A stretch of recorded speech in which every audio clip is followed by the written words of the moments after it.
I'm Grant Kennedy. I have an internet talk show based in Vancouver, British Columbia called whatsupwithmen.com. Today, Thursday, July 29th, 2004, we're joined with Ivan Trail, General Manager of Nipah Access TV 12, and his camera crews, including Ivan's wife Pat and Tom Menzies, to celebrate the 50th anniversary of the Manitoba's Thresherman's Reunion and Stampede at Austin, Manitoba, Canada. I am particularly excited and honored to dedicate my portion of this historic 50th anniversary to the Austin Thresherman's Reunion, to the memories of two of its pioneers, my father, Ken Kennedy, and Connor Doak. They both died recently, who were involved along with their families for many decades. Ivan Trail and I would also like to dedicate this show to the thousands of pioneers and volunteers that have preserved this very important part of our past heritage. A wise man once said, in order to know where you are going in the future, it's important to understand our past. To kick off our coverage, I'm joined with Helmut Neufeld, this year's president of the reunion, for an overview of this year's event, and then he will guide us through the many events. Helmut wanted to be filmed in front of his beloved Minneapolis Moline collection. He collects tractors and equipment and restores them. Welcome to the show, Helmut.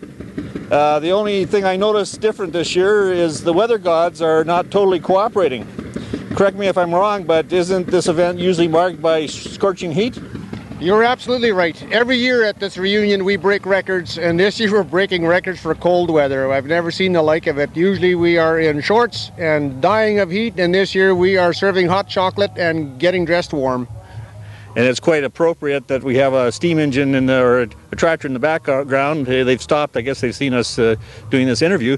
But I guess we've got all your collection behind us. You want to tell us about your collection? Well, I started at this museum 22 years ago. I got hooked by a friend of mine who invited me to come down here and give him a hand.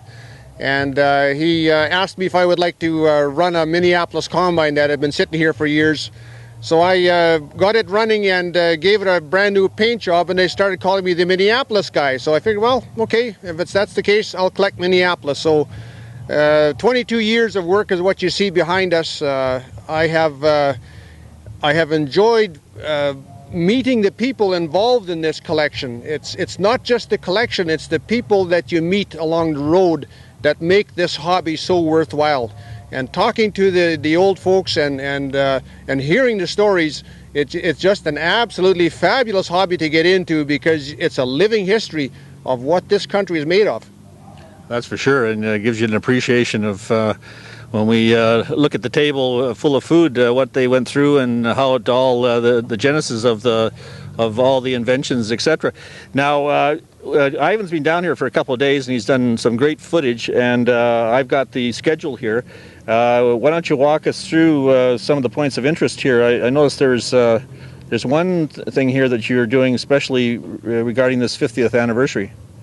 Which one are you referring to, actually? I saw it earlier and I forgot. Well, one of the brand new things that we're doing is we invited the museums of Manitoba to join us this year in celebrating our 50 years. And we have 32 museums that have signed up. They are all set up in the brand new Sims building, which is a brand new building that was established at the museum this year. It's really a very unique exhibit in that it's 32 different museums all in one building with a couple of highlights from their individual museums, and it's really something to behold. That's one of our prime features. Our show is a very formatted show. Every day we have the annual or the vintage parade, I should say. It's an hour and a half of history on wheels, and that is what makes this museum so unique, is the fact that it's a living museum. It's alive. The equipment is all in working order. It's doing the things that this equipment was meant to do.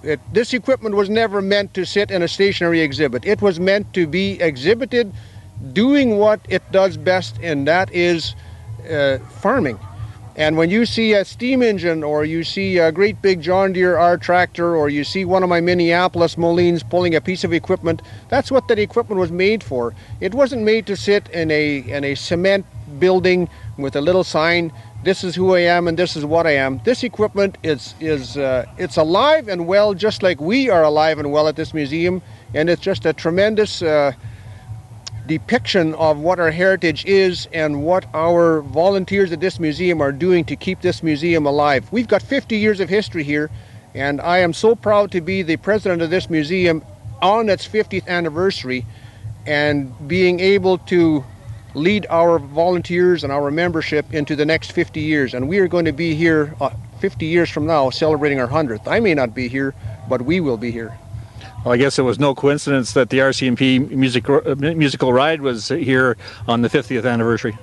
I've been working for, as a member of the RCMP myself and a volunteer here, I've been working for years to get the ride here. I've started about 8 years ago writing letters and doing invitations, and they refused to come here, and I didn't understand why until they actually arrived here.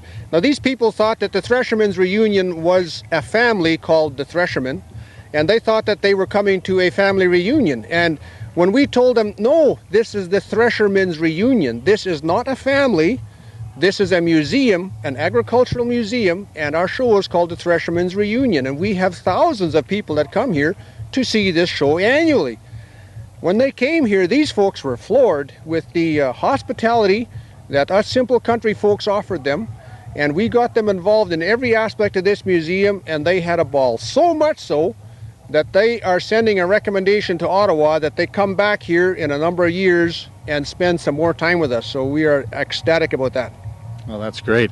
Well, we're going to, Ivan's already got some footage I got here today, but you're going to kind of lead us around. We might take some of the rodeo in tonight, and you've suggested hooking up with a couple of key players here tomorrow. Could you fill us in on that and start us off, and then we'll wrap this up and carry on with individual recommendations as far as interviews. Well, one of the things I would like you folks to see is the mutton busting in the rodeo tonight.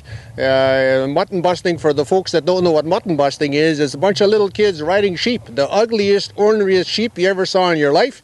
And they're going to be on in the rodeo here, and I love this part of it, is these little kids getting onto these things, hanging onto the wool for dear life and going at it. Tomorrow I'd like you fellas to speak to Bob Anderson, a past president. He has been here for many years. He is a steam engineer, just very knowledgeable about this museum, its history, and that's the another thing about this museum is that it has its own history while it is history, and that's what makes it so neat, is that we have 50 years of history built into the history of agriculture. And we have so many activities here, I wouldn't even know where to start talking about them all, but we'd like to take your viewers through it. And this sounds like it might have been a bit of a setup, but it wasn't. My grandson, Austin Kennedy, is in the mutton busting tonight, so we're going to make our way over there and have a look at, this is the last year before he goes into steers, so he's 6 years old. Well, if he is into the mutton busting, he's going to be one brave little fellow, because there are some ugly sheep. Thank you very much, Helmut. You're very welcome.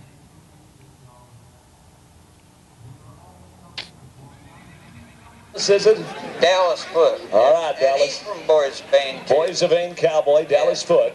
And look at the one he's getting on, buddy. Uh-oh, that's Look old at the fur on camouflage. this thing, Isn't huh? that Lambo? That's old. Let me look here. Does it look like him? Which one, Ernie? I can tell by the breath. That's Lambo. Man, he's Yeah, bad. by the breath. All right, Dallas. Get ready, Austin. We want to cheer our little cowboys and cowgirls on here in the wild and woolly event of mutton busting. Dallas is ready, and Dallas is riding. Dallas is riding. Lambo. Whoa, he drew first blood. You all right there, Dallas? He's all right. He marks an 87-point ride, 1 point behind his brother, Jordan. Good ride, And both up guess in the what? high 80s. We're moving right up the ladder to Curtis Foot. All right, let's go to Curtis. And he's 8 years old. Okay. I mean, he is ready for this. Boys of Vain Cowboy, I presume. Hasn't left home yet. He's ready. How long you been riding these, buddy? First time. First time. Boy, it looks cool. Looks real cool out there, isn't he? Uh-oh, look at this. 3 horns on this puppy. That's the one that scares the coyotes right out of the pasture. I mean, coyotes run when they see this. This isn't Coyote Catcher, is it? This would be the one. Oh, man. You should watch the U-turn she makes about 2 seconds into the ride. Oh, man. Unbelievably fast, this sheep. Curtis, you had better hang on tight. This is Curtis Foote from Blazerman. He's getting ready for his ride on night number 2. Curtis! Well, that's okay, Curtis. It just doesn't take you long to ride a sheep. We're going to give Curtis an 80-point ride for that. How about a nice round of applause for little cowboy from Blazerman? Curtis, well done. You're a rank one. There ain't many that get through that turn back. No, told you about that U-turn. And then we have, I'm having a hard time seeing this, Jessica Crooks. All right, Jessica Cold Crooks. Lake, Alberta now. All the way from Cold Lake. Yeah, she flew one of them fighter planes up there, down there. Yeah, they've got a big Air Force base there, don't they? Yeah, look at this. Oh, Ernie, which one? The black one. No. Spots, yep. No. The one, yep. Are you sure Jessica's ready for this? I hope so. How old is Jessica? Jessica's 4 years old. She's the youngest one here, boy, and she's got the sweetie in the bunch. This is known as the babysitter right here. Yeah. 95% buck-off rate right here. Jessica, hang on tight. This is our youngest mutton buster. Come on, Austin. We got to cheer her on. I gotta all the way talk from to her. Cold Lake, Jessica Crooks. Oh, man. Tears of joy. Tears of joy after riding that sheep. How about a nice round of applause for little Jessica? She's going to get a special award. Jessica marks an 80-point ride here tonight. Well done, Jess. Nice ride. Let's get our picture took. Cool, man. Go ahead, spit that dirt out. Oh, cool. It's a tough day. First I fall off a sheep, and then some guy wearing makeup wants a picture with me. Wilton. He's from Nippewa. What's his first name? Austin. Austin, I like your shafts. I like your shafts. Austin and Austin. Austin and Austin, things can't go wrong for this guy. No, man. He's from Nippewa? Yep, he's shapped up, he's booted up, he's ready. Austin's ready. And he's got a Viper helmet. A Viper? Yeah, and look at this. Look at this one, man. Full curl, everything. Not bow. It's not bow. Audacious. Look at this. Austin. Whoa. You know what? That's as long as they ride sheep in Nippewa. I'd like a round of applause for little Austin. Well done, Austin. You marked an 80-point ride out there. We got a 3-way tie for third right now. Curtis, Jessica, and now Austin. Now we're coming to Samantha. How do you say? Mathod. All right, Samantha. Believe it or not, this was my lovely young horse handler a little while ago. Well, that's and I'll tell you what, she spent all afternoon at the hairdressers and getting her nails done for this. And look at the sheep she's drawn. One horn. One horn. One eye. One eye. Bad breath. Known as the Flying People Purple Eater. No, Purple Flying People Eater. Yeah, 111. 111. Yeah, that's we're the out. number. She's to the left. Oh! All right, Samantha. Keep riding, Sam. Ride. Jesse Burney's running out of breath out there. Yeah, when you get downtown, bring the mail back. To the right. She's out. How about a round of applause? Jessica. 87 points for Jessica. That's going to tie her with Dallas. Samantha. I'm sorry. Samantha at 87 points. Way to go, sugar. High five for Sam right there. Well done, Samantha. She's styling now. That trip to the hairdresser this afternoon paid off. Do we have any more mutton busters? Yeah, I think we do. Don't we got one more? Is this Amanda Ray? Oh, Amanda Roy. Is there another Ray? I'm standing beside Austin Welton after the mutton busting. That was quite a ride there, cowboy. Yeah, it was kind of bumpy, but I stayed on for a little while. That's good. Did you had fun? Oh yeah, real bumpy too. I understand this might be you're 6 years old, so it might be your last mutton busting. You have to go up to the steer riding next. Yeah, it's going to be pretty hard. Yeah, those big steers, they look pretty scary to me. Yeah, but they don't chase you or anything. They only chase the rodeo clowns, anyways. So you have to be pretty tough when you're a cowboy? Yeah, really tough. How tough? Tough enough to about fall off of a bronc horse. So you can't cry. No. You got a cowboy up. Yeah. Oh yeah. Well, Austin happens to be my grandson, so we'll good luck in the future, and we'll see you in the future in the steer wrestling. Yeah. Thanks. Okay. How many people do we have from British Columbia out there? Hey, a lot of BC. That's where I'm from, British Columbia. Well, welcome. Welcome. How about the province of Alberta? Oh, Alberta is represented. Saskatchewan, are you out there? All right, Saskatchewan's there. How about Ontario? Is on lines? Where on earth, where else in the world would you see a six-up of white mules? Now, the Concord stage, that is a replica built from blueprints actually taken from the Smithsonian Institute of the United States. And it is as you can see, Emerson to Nelsonville right there. Way back in the 1800s, that was the Greyhound bus. Now, he's going to take a little bit of a loop in behind our band shell here. I don't know how many folks were at the Thresherman Congress in Brandon, Manitoba, but that is about the shrunk down size, 1/2 probably scale size of the Thresherman 6-up, and now we've got an 8-up coming in front of us. Fort Ellis was actually a Hudson's Bay post about where St. Lazare is right now. You can see our wooden wheeled wagons, and we'll go on. There's a rubber wheeled wagon coming through. They leave and they get here right for Wednesday parade time.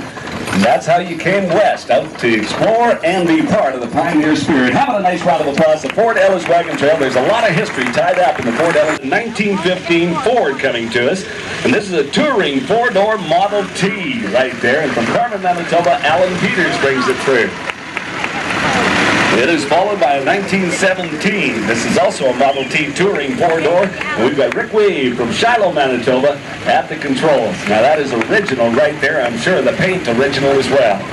1921 is a Roadster Model T, Winnipeg, Manitoba. We've got Bob and Rita Rosendahl up at our controls there. Thank you for bringing it through this afternoon. Beautiful little car. Look at this. We've got a Wood Natural 1923. This is a Model T, and it is Hugh Ross from Thresherman, Manitoba. Hugh, thank you for bringing it through. Beautiful. You wouldn't expect to find any wood on the new vehicles, and most of the old vehicles had some or maybe even a lot of wood on it. 1923. This is the black and... Got a beautiful little case coming through right now. Do we have a whistle on the case? I always love to hear the whistle. Now the Down family is up there. Nobody knows how to make the whistle work this afternoon. What I want you to realize, ladies and gentlemen, is these steam engines are in road gear. That was the gear that my dad never let me put the tractor into. He says, don't go in road gear. And that, of course, as soon as he was out of sight, you can guess what gear the tractor was in. I wanted to see how fast that baby could go. Well, this is road gear on a steam engine. Now, I want to hear a whistle. I know there. Now, that is the whistle I'm talking about. And when they left the field at night and they were headed home, and it was usually about, well, a quarter section away, sometimes a whole section, so it could be a half mile or it could be a whole mile. When the lady of the house heard that whistle, it was time to go start picking potatoes, because the time they got home, they'd be about ready. Well, we have two 50 horsepower cases to start with. And we've got a little 45 coming through right now. That was the horsepower that was developed by the steam engine. J.I. Case Company out of Racine, Wisconsin. We had a big J.I. Case expo. Actually, a couple of times we've had the J.I. Case folks in. And these are a fine example of the 45 that they bring through. Where's the whistle? Let's hear the whistle on the 45. All have a little different sound, but you could hear them from a long ways away. See that? You can see the chain drive, chain and worm drive. This is the compound engine. You can see them working up on top right there. The other one is simple steam. This is the compound, giving a little more relaxed. You can put a canopy on to keep the hot sunshine and the rain on as you work the field or the separators. Now here's a monster right here. All right. This is the 110 horsepower developed, the J.I. Case largest engine. And actually, the first J.I. Case Expo, we had the granddaughter of J.I. Case ride through on this engine. 110, you can see it's got power steering on this one. They started to mechanize, make it a little more easy for the operators to operate. Looks like Rod driving along in behind there. Got quite a crew up there. Running fine, Bill? Everything looks good. Does it have a whistle? Let's hear the 110's whistle. Bigger and better with 110. We've got a Rumbly B2545 of 1912, and we've got Gwen Tucker out at our controls. Pearson, Manitoba. Looks like she's being assisted up there this afternoon. David Jordan from Winnipeg, Manitoba, the Rumbly 1530. You can see these engines look very much like a steam engine, kind of in a general view, but they were the first gas engines. They burned kerosene at all levels. Pretty exciting. Yeah. Well, you know, you're well known, and everybody knows you around these parts anyway, Amberly. And a few years ago, Ryan also was in the Fantasy Fiddlers. We're actually waiting around for the competition this afternoon before we wrap up this program. So, but you're not going to be on until Saturday, I understand. Right. I'm competing in the championship class tomorrow on Saturday. The mother of all championships. Yeah, that's probably it. Like young and old, all age groups, all. Everybody, anybody can go in it if they want. So. Well, we missed you at the stationary engines there, Ryan, but Perseverance won out, and we've got you on tape here for the court documents. Yes, for the court documents, I'm innocent. Now, Amber Lee was going to just play us a little tune here to wrap this interview up, so you can go for it.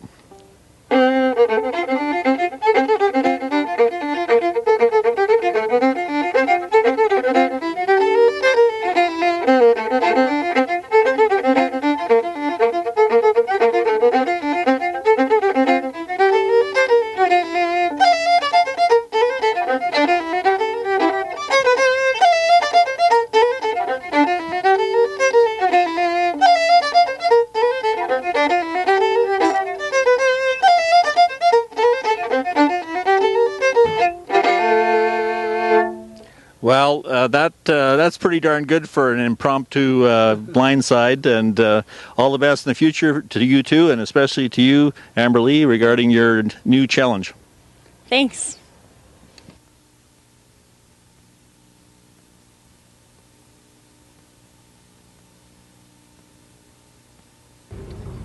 Well, we're standing at the horse stables, and if there was ever any question that Austin and Thresherman, Manitoba Thresherman's reunion wasn't a family affair, from the past interviews with a lot of young people, there's many families here together, and here's one of the more prominent ones, and an old friend, Neil Jardine, along with his whole family.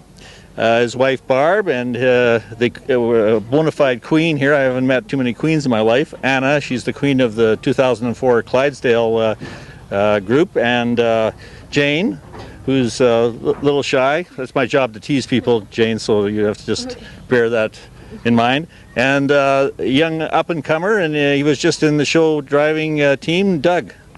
How are you, Doug? I'm good. How old are you? I am 10. Well, you must be the youngest driver in the whole darn world. No, not really. But it's a lot of fun, eh? Oh yeah, it's a lot of fun.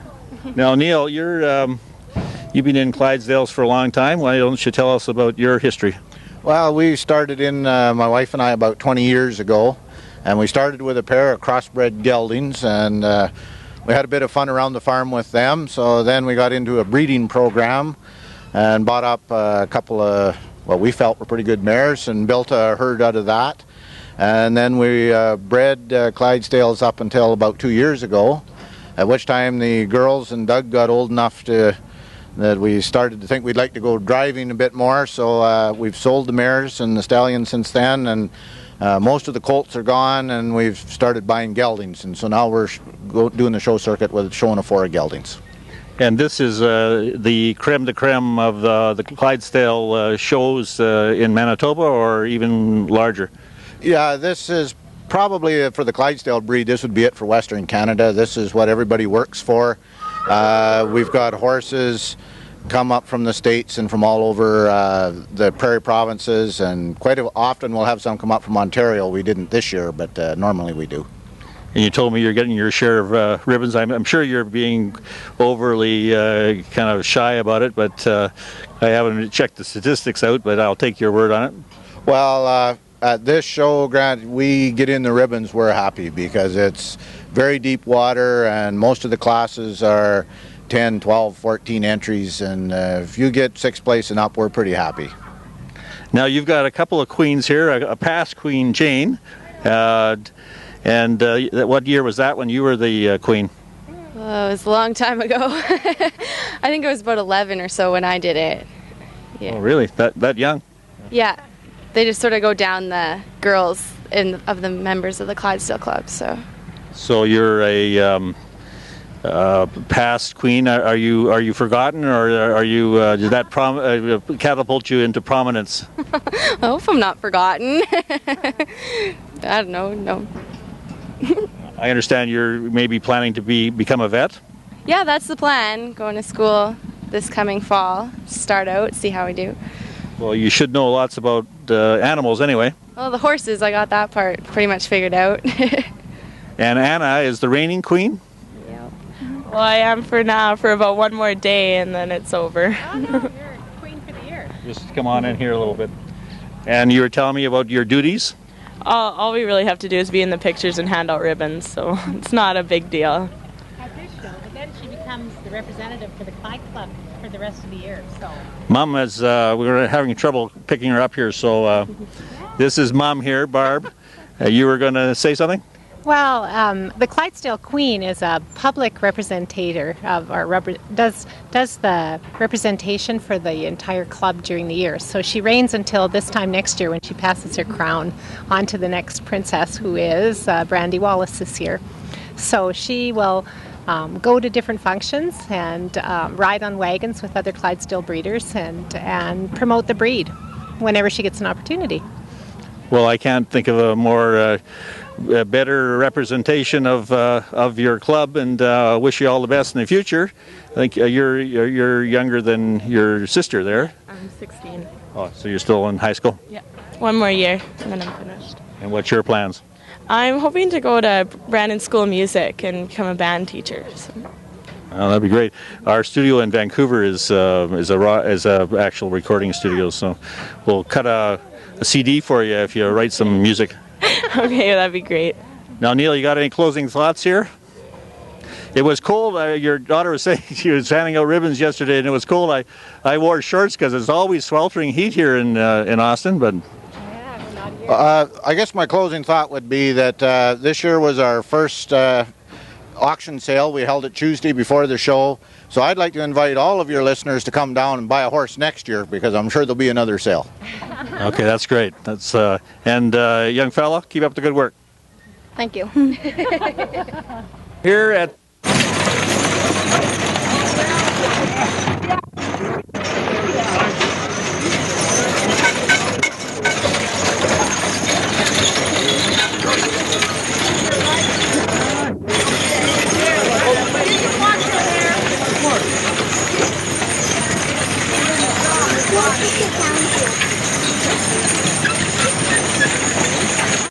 This is class number 36, Best Matched, Mannered, Dressed, and Driven Team.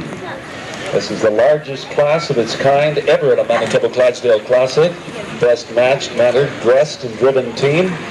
You're witnessing it here this afternoon with 15 teams and teamsters in front of you.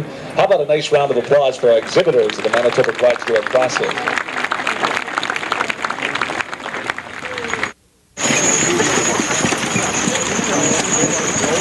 Reverse on instructions, please. Reverse on instructions.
I'm standing beside Aaron Abbey. He's beside the stationary engines here. If you don't know Aaron, you certainly have heard of Amber Lee, his famous sister, who is a fiddler extraordinaire. Good morning. How are you today? Pretty good. One of the few young people I can find early in the morning. I thought you pioneers got up early in the morning. I'm the one that does. Most of my buddies are staying up in the middle of the night and not get up in the morning. So, well, we were going to do a little busking with the fiddles around the campfires last night, but we decided it might not be fit for community TV. So some of the comments. So discretion is the better part of valor. Anyway, you were telling me how you. First of all, how old are you? I'm 22. Actually, in a couple of days I'll be 23 on the 2nd. So. I guess I started with these engines here when I suppose, about 13 years old.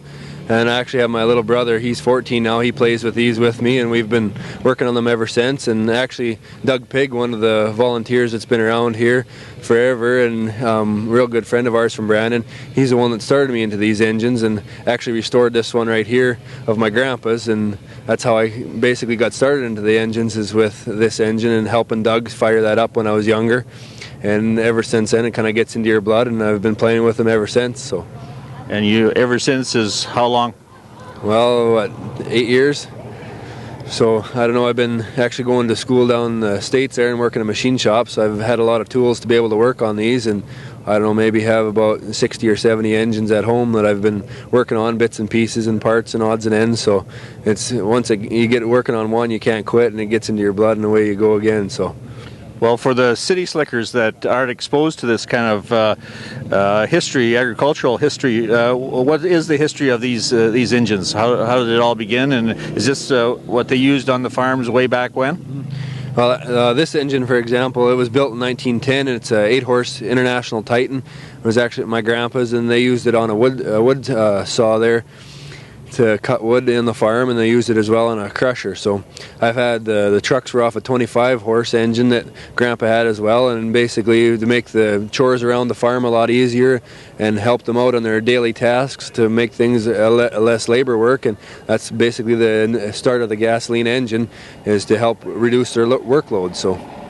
So if I get this, I don't want to sound like a totally naive myself, but so the steamer started, that was the first evolutionary thing in the engine thing, and then it was the gas. And then the gas come. If I'm not mistaken, I think it was the Otto Langdon, or the Otto engines were basically the first internal combustion engines that started into this idea to come with the 4-cycle engine.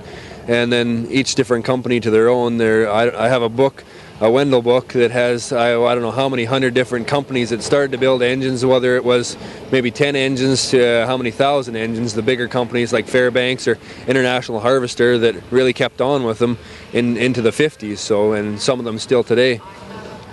So a good show, other than it's overcast. Out in BC, the Hollywood North, the filmmakers say that this is the good overcast, because from one day to the next, when you're shooting a film, it's there's no difference. So if that was what the weather gods had in mind today, I don't know, but usually sweltering heat here, but not bad this morning. For sure. This is the kind of weather I like. As long as it don't rain on us, I'll be happy all day and stays cool like this. Usually Austin, as you say, it's the hot weather. Every time you come here, you know to bring shorts. So I'm wearing shorts. Well, Aaron, all the best to you. Nice to see you again, and keep up the good work. All right. Take care.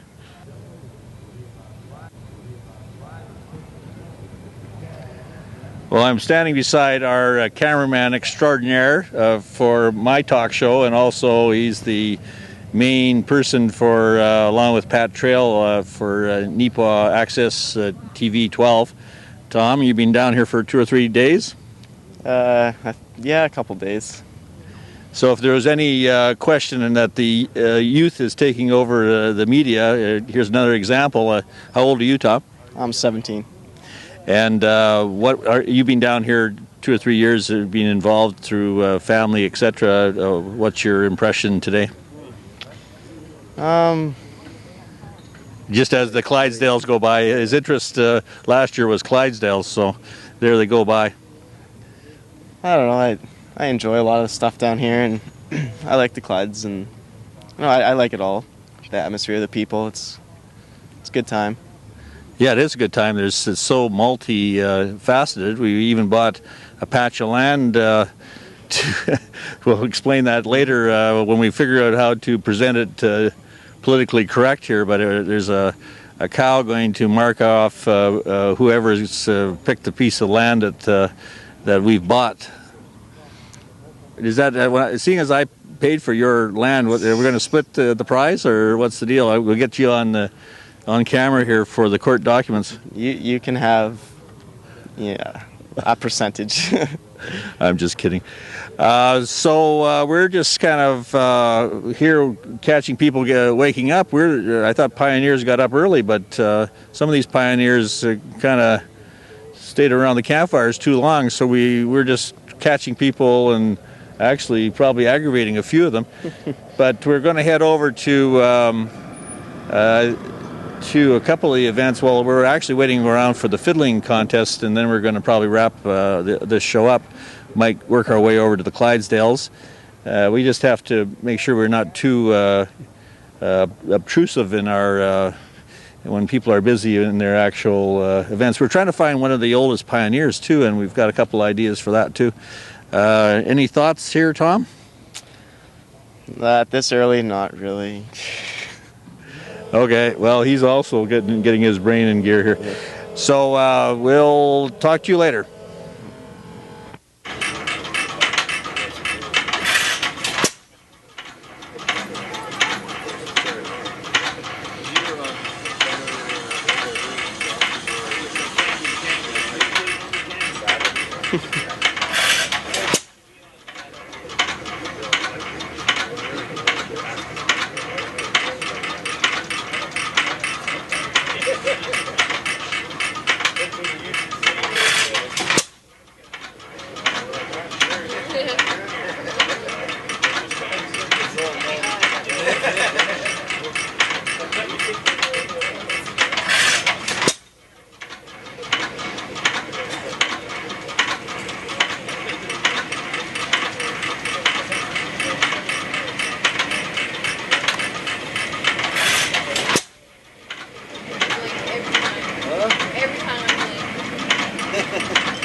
Well, I'm standing beside Doug Pratt, and he's the inventor of this Pioneer Paddy Cowabunga.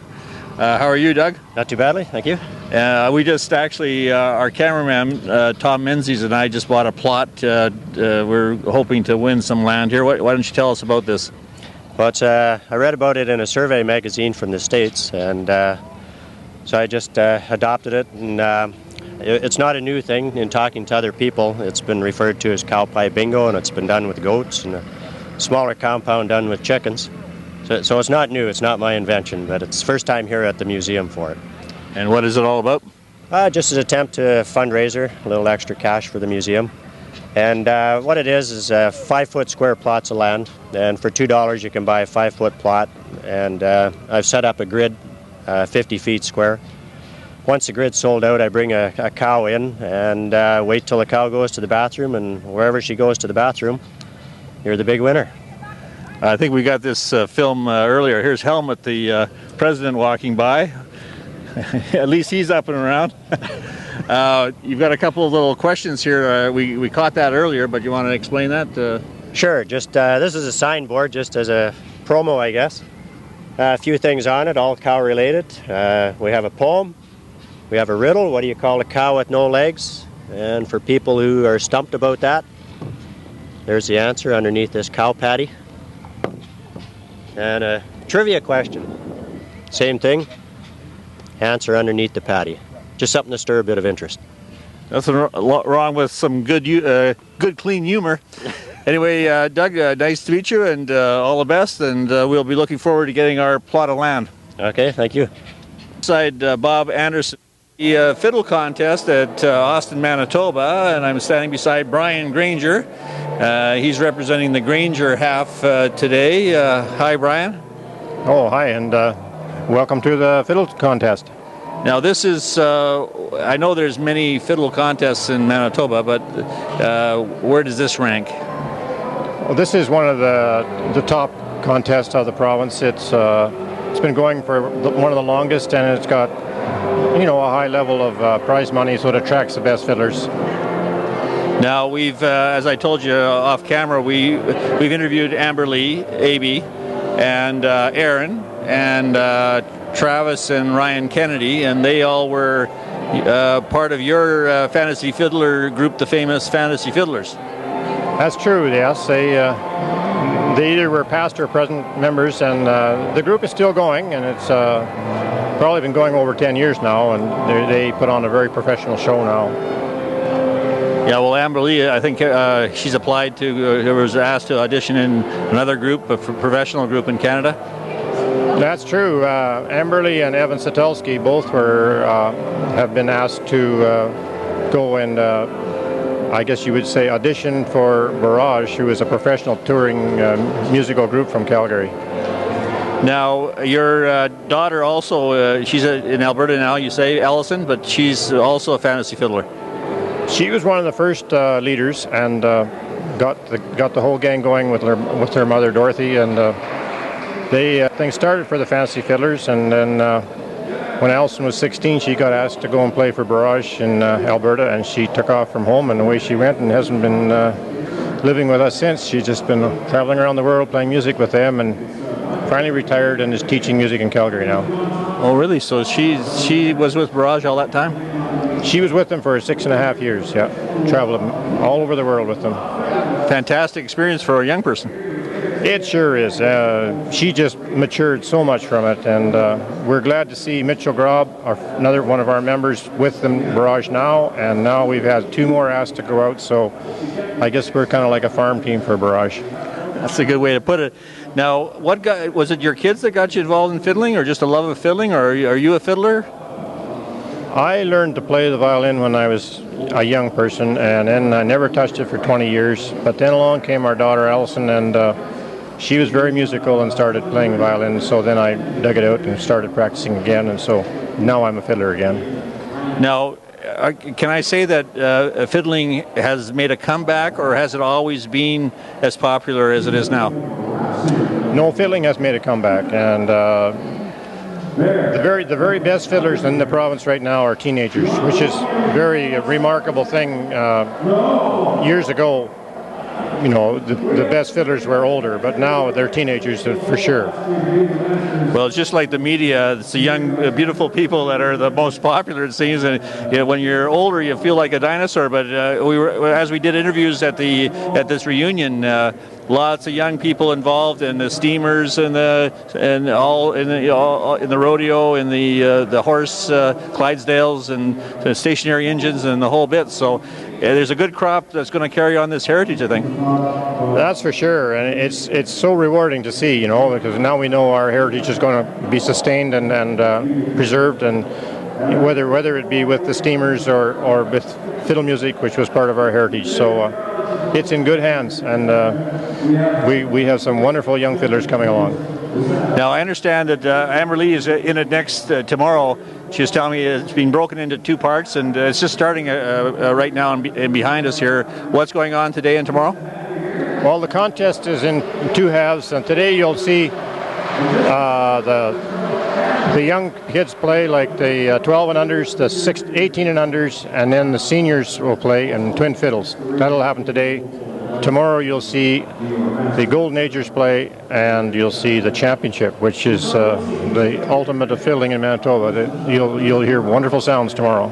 Oh, I know that I've tried to. This is certainly on my agenda every year that I come to Austin, and actually we've done all these interviews. We've been here for 2 or 3 days, as I told you, but I wasn't going to leave without covering the fiddle contest. Well, that's a big part of the whole atmosphere here at Austin, and I'm the president of the Manitoba Fiddle Association, and I just feel honored to be allowed to be a part of this whole event that they put on here, and we support them totally with their contest, and wish them very well in the future. And I wish you and Dorothy to say hello to her, and I think I have a Fantasy Fiddler card up on my website. I got it from last year, but I've got Amber Lee up there too. So, Brian, all the best, and we'll see you down the trail. Okay, very good, and enjoy the good fiddling.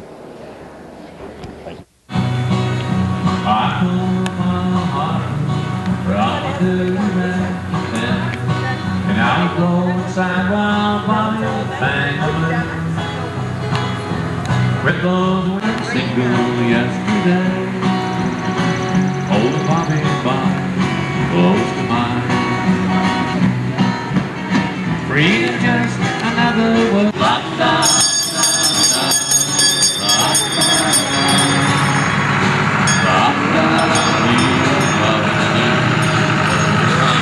I'll be your guide. Thanks.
Yeah, we're doing the package too.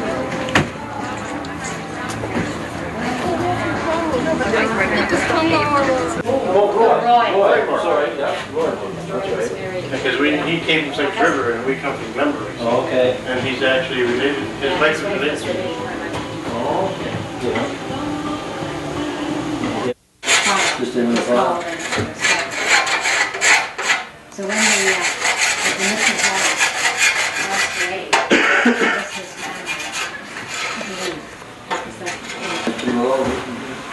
So you live in the Oak area? I went to school for...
testify today.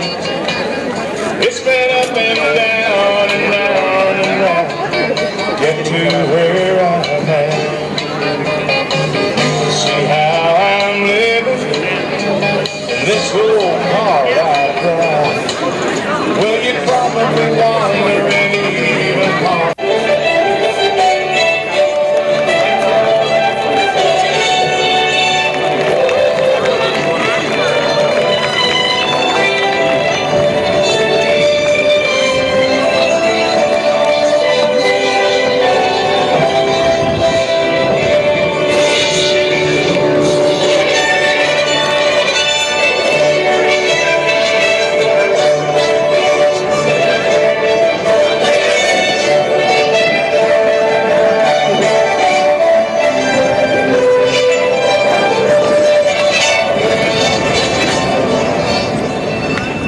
Ladies and gentlemen, the salute from Superintendent John Gadet is being taken by Cliff Carruthers. Cliff Carruthers, family member of Don Carruthers, man instrumental in putting together the Manitoba Agriculture Museum and ultimately the Manitoba Thresherman's reunion.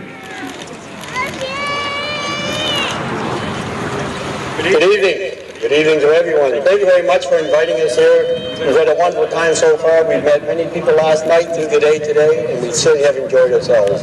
So we are very honored to have you attend here tonight. All I need from you, however, is your permission to commence with the ride. As if we don't have it, we have to go home.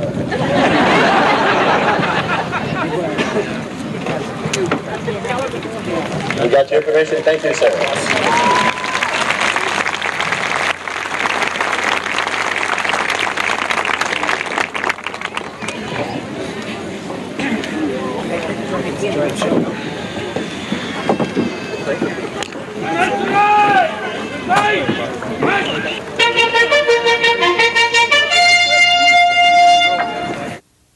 The horses we see today are thoroughbred and German war bloodlines. They have been sired by thoroughbred and Hanoverian stallions at the RCMP breeding farm situated just west of Ottawa near Packingham, Ontario. The RCMP...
With the music, let's watch as the musical ride performs the Bridal Arch.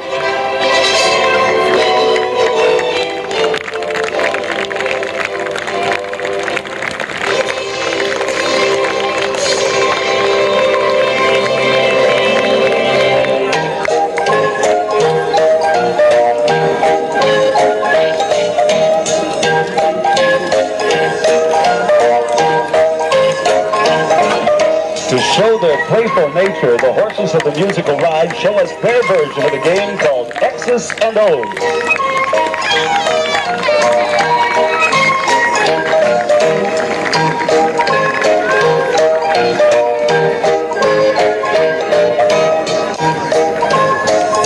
Watch closely as they now execute the very difficult revolving turnstiles.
swinging gates.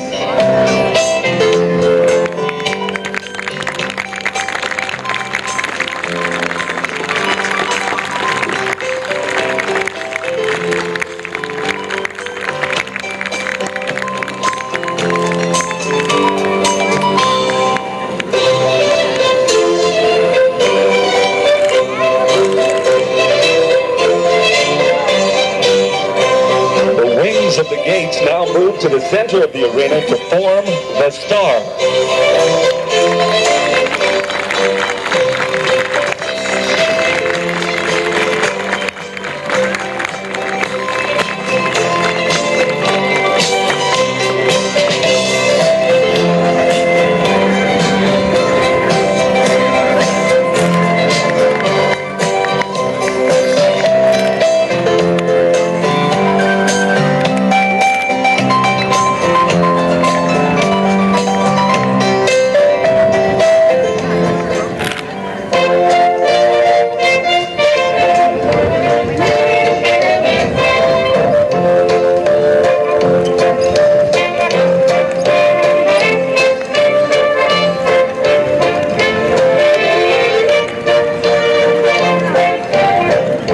Again, watching the center of the arena, and with the appropriate music, we see the wagon wheel.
Unlike the traffic snarl of Winnipeg we often encounter at 4 p.m. on a Friday afternoon, the riders and the horses of the musical ride show how traffic should move with their version of the Cloverleaf.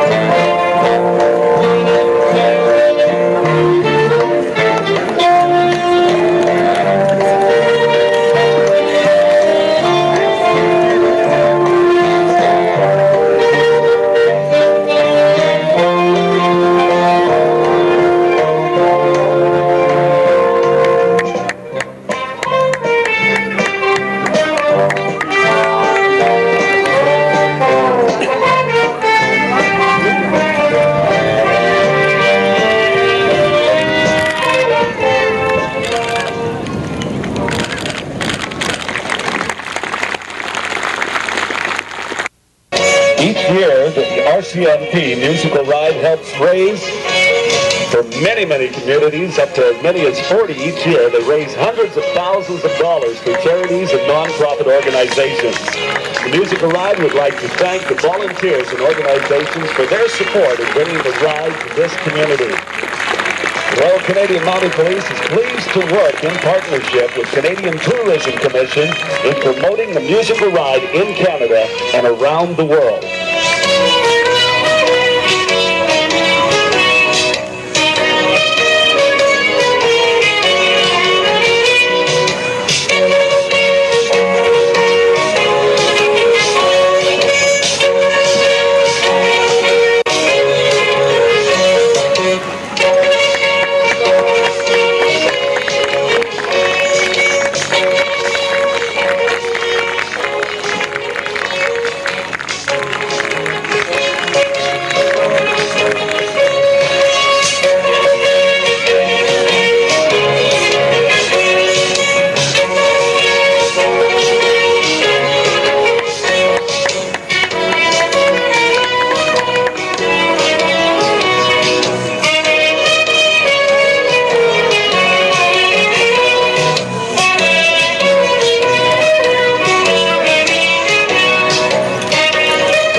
International, Bradley Miles.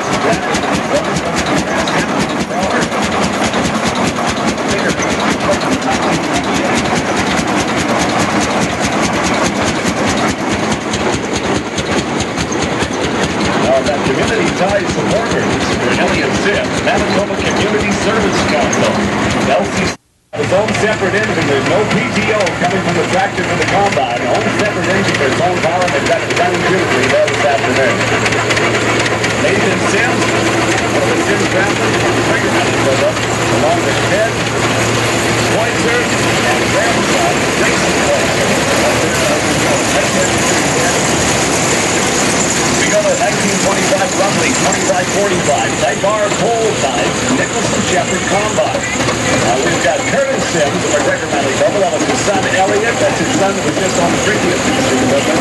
They do a lot of hard work with dedicated supporters and volunteers. Here's the rest of the each and every year. Boys. We go to a 1921 oil pole. That's the advanced rumbling Thresher. Thresher being in behind there, David Lee. Ukraine, Manitoba. W12 International. W12 doesn't look very big today as Kathy Roy of Brandon, Manitoba brings it through. But I'll tell you what, that little tractor and ones like it replaced a lot of teams of horses. Horses were replaced by little tractors like that. If you worked them, you didn't have to feed them. And if you had a strong arm, you could get them started every morning. Well, the start of John Deere was the Waterloo Boy. This is a 1916 1224 Waterloo Boy, and that's the very first John Deere tractor. How many John Deereites do we have out there? How many people have John Deere tractors out there? Well, a lot of you. Well, this is where it started, right there with the Waterloo Boy. Glen Green, originally donated by D.H. Neufeld of Elm Creek, Manitoba. Here's a 1928 John Deere D, owned and operated by Wally Armstrong of Langrove, Manitoba. Wally, thank you for bringing it through this afternoon. You can notice we've gone from steel wheels to steel wheels with rubber on. We've got air tires coming to us right now with the Case LA. Our Case LA. Len Dickinson of Weyburn, Saskatchewan, brings it through for us. They watch as we go through from the parade of the 1950s. What would the folks have seen when they went home? What were the tractors they were using in the 1950s? Well, if they would have bought implements and equipment in the 1950s, we're going to start to see some of our tractors and implements in the 1950s coming through momentarily. Brand new in 54. And the original guests, the museum went home to their farm. What kind of tractors did they use? Example of these, lovingly restored coming through.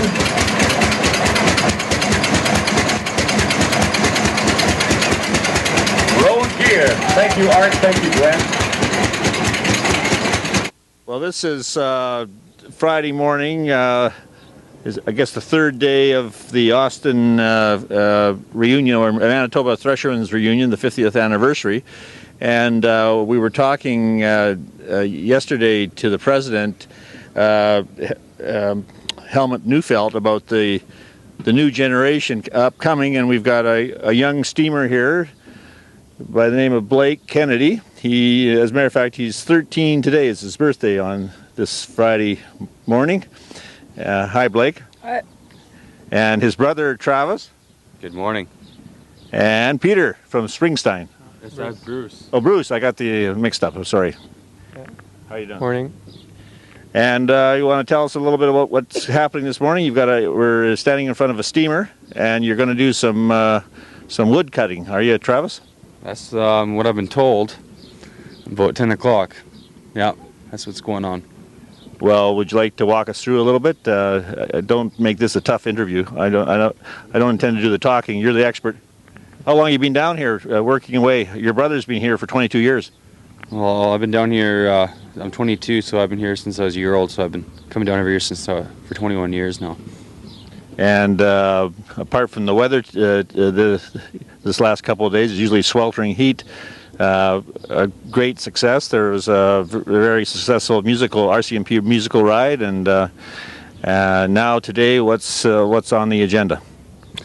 Well, I think it's just basically the parade and all the regular displays. The musical ride could only be here for one day, but I think they're going to be back in a few years for the whole reunion. To tell you the truth, I think they were very impressed by the by the museum and the reunion, so I think they're going to come back for a full week. So you're about to fire this steamer up and take it over to do some wood cutting? It'll take about an hour and a half, a couple hours to steam it up, but the wood cutting is just going to be over here by the coal shed, so we don't have to worry about moving it too far. Well, that's good. Any other comments from the rest of you before we wrap this up? Well, you can talk to Bruce if you want. Bruce, how long have you been down here in Austin? Since Monday. Just basically get assigned a steam engine and try to get a crew together. It's all on a voluntary basis, so it's a matter of everybody working together to try and make it a pleasant experience for the people that are visiting. And this is the one I got assigned this week, and Travis has been doing quite a bit of work on it actually previous. And there wasn't really a whole lot of contingencies to look at to get it to run. Everything was fairly tight. It's got new flues in it, and the boiler is in really good shape. It's good for what, Travis? It's good for 147 pounds. Good for 147 pounds. Pressure. Safe working pressure, and it's rated at 100, so it's well within any danger factors. Some people have concerns about that. Well, I was Travis, when he came over, he said you've been burning any wood with nails in it. I was you worried about the nails damaging the boiler? No, basically the museum doesn't like to have loose nails on the grounds. They try to keep everything confined, just to keep the vehicles that don't have steel wheels from getting flat tires. Okay, and for one of the youngest members here, Blake, happy birthday, and keep the heritage of the Pioneer Days going. Every time we look at some food on the table, we realize the history of agriculture in the prairies. I will, and thank you.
Bob Anderson from McGregor, and I was just telling Helmut that we needed a pioneer here, because it just seemed like we were doing a lot of interviews with young people, which is the future. It's important for them to understand the past. But Bob, you've been here for many years. Right. I've been involved with the museum now for about 30 years probably, and I started out as a helper working at the gate, matter of fact. Longest, hardest day's work I ever put in my life. 6 in the morning till I don't know what time at night. But yeah, that was the beginning, and then in later years I started to volunteer doing whatever, and eventually got on the board of directors and worked up from there. Well, yes, well, you're a past president? Yes, yes. Yeah, I served for about 10 or 11 years as president of the board of directors, which was a privilege. And hard to believe that it's 50 years?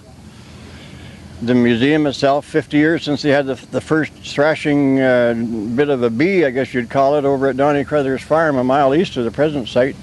And a bunch of fellows got together one afternoon in October and had a little thrashing bee among themselves, and probably 25 or 30 people, and decided they'd like to do it again next year. And then Donnie Crothers' father owned this land. This is the old Crothers home, and where Donnie was born and raised, of course. And so then they got land here that was not suited for farming anyway, so it just kind of fit in, and Mr. Crothers Sr. donated, first of all, about 20 acres, I believe, and then it grew and grew, and now we own the whole half section. But Donnie himself, of course, grew up on the farm and was involved. I should say that Donnie is the founding father of this establishment, Donnie Crothers. And he grew up on a farm, was always interested in antique type machinery and older pioneer equipment. And he worked for a couple of years at Saskatoon and Battleford for the Western Development Museum in Saskatchewan. And then he came home and he was thinking that he would have to start something here. It was like a passion with him. He worked extremely hard and traveled a lot of miles in a jitney old truck, and begged and borrowed and did everything just to get the equipment together and organize the thing and get people to help him, and evolved into what we have today 50 years later. Yes, unfortunately, I don't know who's going to be around on the 100th anniversary, but I don't think you and I are going to be around. We have to be somebody else carrying the mantle. Well, there will be. There will be. We've got lots of young ones coming up through, and we need more. That's where the whole thing lies, is with the youth that are learning and growing with it, and are interested in it and become acquainted with the function of the museum itself. It's a fairly elaborate structure, and the more you get into it, the more you realize you can't do it all in one lifetime, certainly, and this museum will be here into infinity. It's so well established and so well equipped. It's one of the world-class museums in the world as far as agricultural equipment is concerned. And plus that, we have transportation equipment, we have the Clydesdale Classic now, we have the fiddle contest, we have the radio museum involved here on the grounds. It's a separate entity in itself, and yet it works under the umbrella of the board of directors of the Manitoba Agriculture Museum. And it's a big complex. Well, when I first heard your name, Bob Anderson, beside the Gar Scott engine, I know a Gar Scott from Burnie, Manitoba, so I kind of chuckled and thought it was something to do with that. It kind of shows my naivety about steamers, but we're standing in front of Gar Scott, are we? Right now, yeah, this is my own personal engine that I built out of parts. I started, when I was a boy, my dad had a steam engine, and I kind of grew up on it and liked it, and my mother gave up trying to make me go to school in harvest time, I know that. And I was always around the steamer. Well, then the wartime came, and of course the engine went for the war effort. But it was always in the back of my mind that when I got older, and of course when my family left home, graduated out of high school and university and whatever, I decided that if I was ever going to have an engine, I should do it now, a type of thing. That's 25, 30 years ago. And so I didn't have enough money to buy one outright, and didn't really find one that I would have bought anyway, because a lot of them were not in the greatest of shape. And so I started looking for parts, and I got a bunch of parts from Prince George, British Columbia. This is the boiler right here. and today it's the best boiler in Manitoba. And so I started gathering parts, and I wrote an article on it after I'd completed it, about 1981, in a national magazine, and I called it 5 Provinces and 7 States. That was the title of my article. And that's where I got the parts, from 5 provinces and 7 states. So it's been quite an adventure. I've enjoyed every minute, made a million dandy good friends, and it's just like one big family. We all work together, and if I have parts that somebody else needs, then we either have them copied in a foundry or share them or whatever, and to make do and get another engine running. But this engine was built out of parts entirely. It's a conglomeration of parts from probably 20 different steam engines, all put together, and here we are. Well, when you're talking about meeting friends and over the years, I know that like Access TV has done about 17 hours of filming already, so we could be here for days and days talking to pioneers and their stories, but I can't think of a better person to represent the pioneers than you, Bob. Well, thank you very much, but I'm only one of many. You know, we talk about the steam engines, but there are others. There's the Big Rumley and the Flower City and the Hart-Par and on, International, the Titan and the Mogul. And, you know, they all were part of the pioneer agricultural scene, and it was the same then as now. You know, you prefer a John Deere or a Case International. At that time, there was more variety, of course, and different makes. And farmers being what they were, they bought where they could buy the best deal and bought where they would get one that would work for them, and that's how they operated their farm. Now, you have to answer this question honestly. Would you give up flush toilets to go back to the old days, or? Oh, no. There's no way that. I appreciate the heritage and the advancement we've made, but to give up the modern way of life, not a chance. You know, that's why we've progressed, and we're still progressing. And just like this museum, when we started here, it wasn't like it is now. We didn't have flush toilets, and we didn't have running water. And the announcer's booth was an old stone boat, 4 feet square on the ground, and he stood on that and yelled his lungs out to talk to the crowd what was happening. And look at what we have now. We have Keith Dinwood. He comes in from British Columbia every year to be our parade announcer, and the best loudspeaker system we can find in Manitoba. And, you know, it's just, that's evolution. I hope this weather the last couple of days is an evolution, because I always remember Austin as sweltering heat. I mean, a little cool, good for filming though. It usually is hot at Austin time, and that's one of the downfalls. Like I said before, the first Thresherman's reunion over on Donnie Crothers' farm was in October, which of course they picked a nice day and more or less phoned the guys in the morning and said, come on, the weather's good, let's go, type of thing. But we can't do that when we're set up the way we are now. You've got to plan it a year ahead. So we set these 4 days of the last full week of July every year. That's our days, Wednesday, Thursday, Friday, Saturday. And so if the weather's hot, well, that's the way it is, and we can't change that. But yeah, the weather today is beautiful. Well, it's great to meet you, and you've made quite a great commitment to our heritage, and all the best, and see you here, and maybe wherever we are, we'll be watching the 100th anniversary of the Manitoba Thresherman's reunion. No doubt about it, and I feel so privileged to be here and be a part of it. I enjoy every minute. All the best. Thank you. Now we've gone from one of the oldest pioneers here and an originator of Austin to a couple of other young people here, Ryan Kennedy and Amberly Abbey. How are you this morning? Good. Good. Ryan was telling me that he's been down here 22 years, since he was 2 years old, so there's a lot of Austin kids that have carried on the tradition. Today we're going to talk about fiddling, because both of these young people have been fantasy fiddlers, and Amberly has been invited to a barrage competition. Now that's quite a famous group in Canada, is it not? Yeah, it's a worldwide thing. They travel all over the world, and they're based out of Calgary. So